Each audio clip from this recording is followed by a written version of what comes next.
오늘 시간에는 아버지 내 영혼을 아버지의 손에 부탁하나이다 라는 제목으로 하나님 말씀 증거하도록 하겠습니다.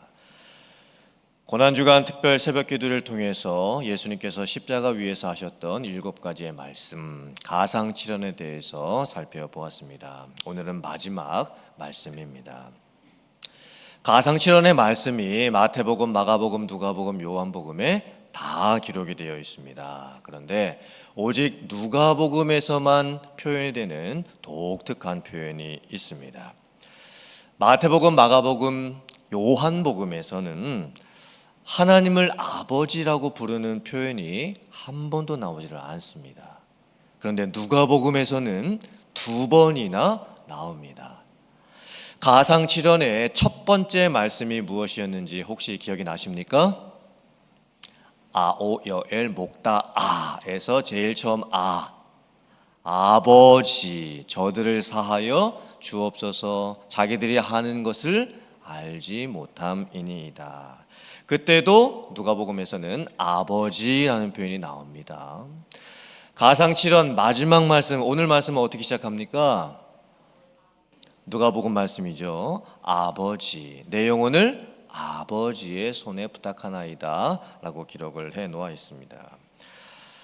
마태복음에서 가상칠언 4번째 말씀 혹시 뭐였는지 기억나십니까? 아오여 엘이니까 엘리 엘리 라마 사박다니. 왜 예수님께서는 그때는 엘리라고 부르셨을까요? 엘이라고 하는 것은 엘로힘이라는 하나님의 이름이죠. 엘로힘의 엘은 전능하신 하나님, 능력의 하나님, 심판자 되시는 하나님, 그런 뜻을 가지고 있습니다. 예수님께서 우리의 죄를 대신해서 십자가에서 죽으실 때는 죄인의 신분으로 하나님 앞에 서셨지요. 그래서 예수님께서 하나님을 부를 때에 하나님, 엘로힘, 엘이라고 부를 수가 없는 겁니다. 엘리 하면 이제 나의 하나님이라는 표현이 되는 것이죠. 그때 예수님께서는 공의자, 심판자, 전능자 하나님 앞에 서 있는 죄인이에요. 그래서 하나님을 아버지라 부르실 수가 없는 거예요. 아버지 나의 죄를 용서하여 주시옵소서. 아버지 어찌하여 나를 버리셨나이까 하면 이게 매치가 안 되지요. 왜냐하면 아버지는 아들을 버리실 수 없어요. 그래서 예수님은 나의 하나님 엘로힘 엘리라고 부르셨을 수밖에 없었던 거예요. 공의의 심판자 앞에 선 아들의 자격이 아니라 죄인의 자격으로 하나님을 부르시는 겁니다. 그런데 누가복음에서는요 가상칠언 2번 다 아버지라고 부르는 내용이 나옵니다. 아버지 저들을 사하여 주시옵소서. 왜 그때는 아버지라고 부를까요? 이건 용서를 구하는 기도이지 않습니까?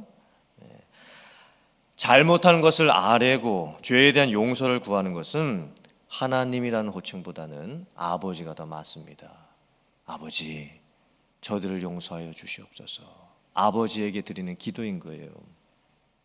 그리고 오늘 가상칠언 마지막 말씀도 아버지지요. 왜 아버지라 부르고 계실까요? 죽기 전에 마지막으로 부르는 아버지 이름입니다. 자기의 생명이 끊어지는 그 순간 아버지 생각하면서 아버지께 모든 것을 다 맡기면서 부르는 이름, 그래서 아버지라고 부르고 계시는 거예요. 가상칠언의 말씀을 살펴보면 구약 예언의 말씀을 성취하는 그 말씀이 많이 나왔습니다. 오늘 마지막 말씀도 그렇습니다. 오늘 가상칠언 마지막 말씀은 시편 31편 9절의 말씀 성취입니다. 제가 봉독해 드립니다. 내가 나의 영을 주의 손에 부탁하나이다. 진리의 하나님 여호와여 나를 속량하셨나이다. 시편 31편은 다윗이 지은 시편입니다. 시편 31편을 읽어보면 다윗이 얼마나 고생을 많이 하고 대적들로부터 많은 핍박을 당했는지 모릅니다. 그래서 다윗이 하나님께 기도하는 거예요. 하나님 나를 불쌍히 여겨 주시옵소서. 나의 영을 주님의 손에 부탁합니다. 이 힘들고 어려운 모든 상황에서 나를 구원하여 주시옵소서. 이렇게 지금 다윗이 하나님께 기도하는 내용입니다. 다윗도 나의 영을 하나님의 손에, 주의 손에 부탁하나이다 이렇게 기도를 했고, 예수님께서도 똑같이 시편 31편 말씀을 인용하시면서 아버지 내 영혼을 아버지의 손에 부탁하나이다 이렇게 기도하고 계시는 겁니다.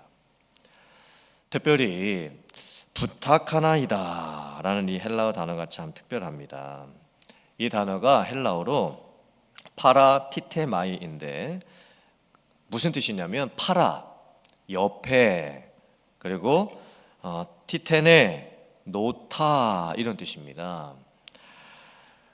그러니까 부탁하나이다 이런 뜻이 무슨 뜻이냐면 옆에 놓기를 원합니다 이런 뜻인 거예요. 그러므로 이 가상칠한 마지막 말씀 이런 뜻입니다. 아버지 이제 내 영혼을 하나님 옆에 놓아 주시옵소서. 아버지 이제 나의 영혼을 아버지의 옆에 놓아 주시기를 원합니다. 이 티테미라는 동사는요 언제 많이 쓰였냐면 임종을 앞두고서 유대인들이 하나님께 드리는 기도에 많이 쓰였던 단어입니다. 그러므로 이 가상칠한 마지막 말씀이 얼마나 참 의미 있고 가슴이 좀 절절한 그런 표현입니까?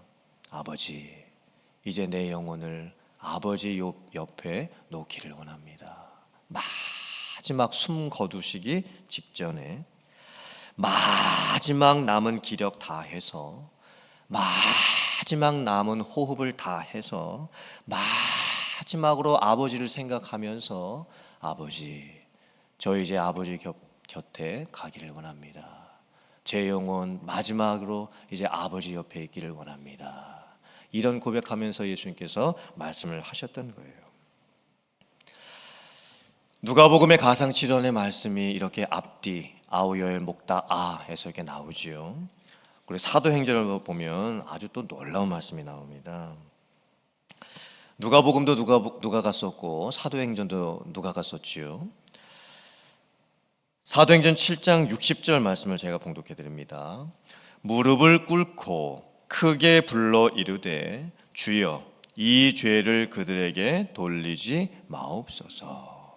가상칠언의 첫 번째 말씀이 뭐였습니까? 아버지 저들을 사하여 주옵소서 이 기도였습니다. 근데 사도행전 7장 60절에 똑같은 내용이 나옵니다. 주여 이 죄를 그들에게 돌리지 마옵소서. 이 사도행전에 나오는 말씀의 고백을 누가 했던 고백이었을까요? 스데반 집사님이 했던 고백입니다. 스데반 집사님이 순교당하기 직전에 했던 고백입니다. 스데반 집사님이 복음을 전합니다. 그리고 스데반 집사님이 지혜와 성령으로 말할 때에 유대인들과 종교 지도자들을 당하지를 못합니다. 그러자 스데반 집사님을 이제 모함하지요. 그때 스데반 집사님이 사람들 앞에서 다시 설교합니다. 그때 사람들이 어떻게 반응합니까? 사람들이 마음에 찔림이 있었음에도 불구하고 복음을 여전히 듣지 않습니다. 그리고 스데반 집사님을 돌로 쳐서 죽입니다. 그때 했던 기도가 스데반 집사님의 그 가상칠언의 첫 번째 말씀을 똑같이 인용했던 기도였습니다. 더 놀라운 말씀이 사도행전 7장 59절에 또 나옵니다. 제가 봉독해 드립니다. 그들이 돌로 스데반을 치니 스데반이 부르짖어 이르되 주 예수여 내 영혼을 받으시옵소서 하고, 스데반 집사님이 마지막으로 숨을 거두기 직전에 했던 이 기도가 가상칠언에 예수님이 하셨던 마지막 7번째 그 내용을 똑같이 인용했던 기도였습니다. 참 놀라운 말씀 아닙니까? 예수님께서 십자가에서 하셨던 그 가상칠언의 말씀을 스데반 집사님이 지금 죽기 전에 똑같이 하고 계시는 거예요. 누가는 지금 의도적으로 성경을 이렇게 기록하고 있는 것 같습니다. 성경이 참 놀라운 말씀이지요. 예수님께서 하셨던 가상칠언의 말씀을 스데반 집사님이 똑같이 하는 걸로 지금 기록을 하고 있습니다. 그러므로 가상칠언 말씀을 우리가 묵상할 때에 우리에게 주시는 궁극적인 의미가 무엇일까요?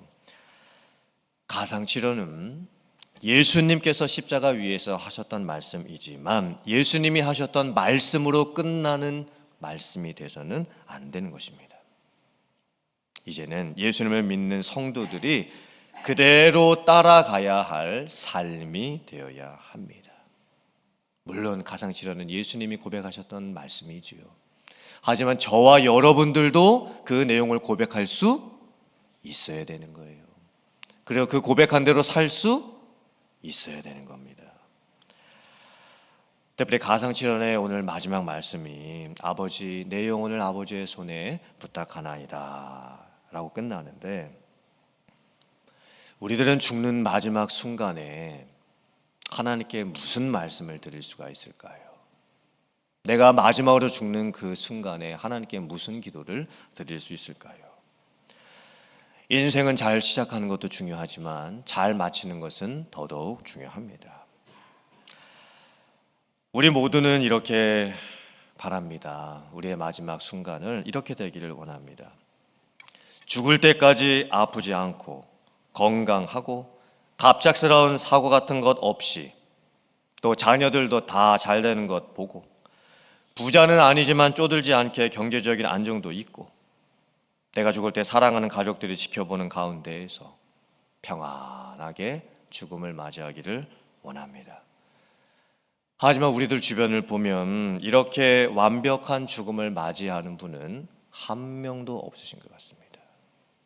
다 죽음의 그 순간에 뭐 하나씩 다 어려운 문제들을 끌어안고 돌아가실 수밖에 없습니다. 그래서 우리는 하나님이 필요합니다. 아버지 하나님이 필요합니다. 우리가 인생을 살아가는 동안에도 하나님 아버지께서 나를 지켜주시고 인도해 주신다는 고백과 하나님을 아버지라고 부를 수 있는 그 친밀함이 우리에게 있어야 우리는 인생을 견디고 참고 인내하면서 살아갈 수가 있는 거예요. 여러분들은 하나님을 아버지로 경험하시면서 지금 살아가고 계십니까? 정말 내 삶 속에 매일매일 순간순간마다 하나님이 나의 아버지가 되심을 고백하고 계십니까? 시편 31편에서 다윗이 했던 고백 중에 15절 말씀을 제가 봉독해 드립니다. 나의 앞날이 주의 손에 있사오니 내 원수들과 나를 핍박하는 자들의 손에서 나를 건져 주소서. 다윗이 지금 어떻게 고백하고 있습니까? 하나님, 내 인생은 하나님의 손에 달려 있습니다. 하나님, 나는 약합니다. 나는 피곤합니다. 나는 연약합니다. 나는 넘어져 있습니다. 사방에서 대적들이 나를 치려고 달려들고 있습니다. 하지만 하나님의 손은 강하시고 하나님은 능하시오니 하나님의 손으로 나를 붙들어 주시옵소서. 이게 다윗의 평생의 기도였어요.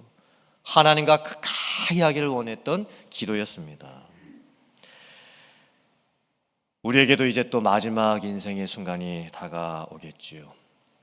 그 마지막 순간은 누구에게나 갑작스럽게 올 수도 있습니다.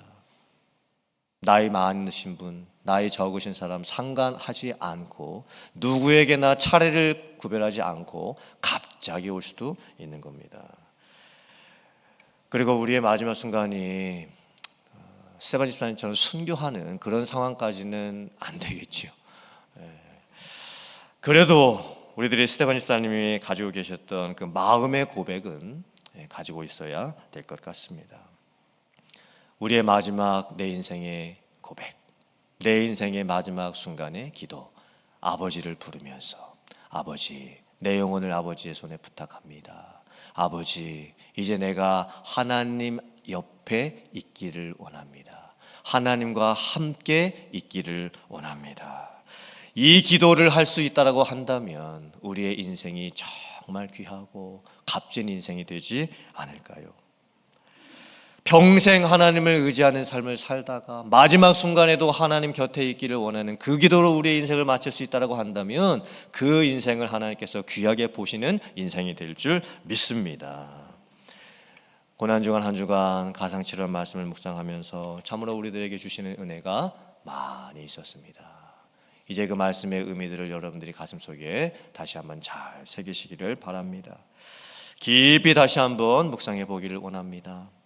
주님이 주셨던 구원의 은혜를 깨닫고 주님이 가셨던 십자가의 고난의 길 나도 따라가겠노라고 결단하고 우리의 인생의 길 아무리 힘들고 어렵다 할지라도 하나님 내 손을 붙들어 주시옵소서 기도하면서 걸어가고 마지막 순간에 여러분의 모든 것을 아버지께 맡겨드릴 수 있는 전적 의탁의 삶을 살아갈 수 있는 여러분들 다 되실 수 있기를 주님의 이름으로 축원합니다.